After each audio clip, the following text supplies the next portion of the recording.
Kabada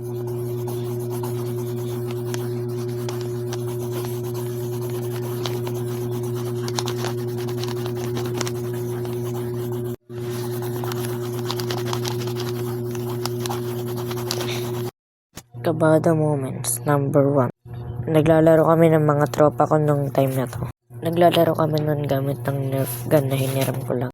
At pagbaril ko dun sa isa kong kalaro, tinamaan siya malapit sa mata. Pero hindi siya nun umiyak kaya okay lang. Number 2. Nagluluto yung papa ko nito at pinabili niya ako ng asin. At pagbili ko nun ng asin, tumakbo na ako pabalik. Nalaglag yung asin nun at ako'y pero di naman nagalit si papa. Number 3. Nagpa-parkour kami.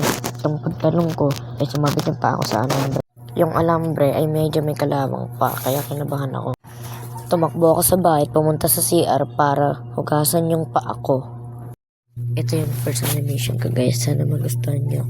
Comment, like, share, and subscribe. At huwag nyo na rin kalimutang i-ring yung notification bell para hindi kayo mahuli sa mga upload ko. Mag-upload pa ako ng part 2 kapag umabot ng 10 viewers yung video ko na to.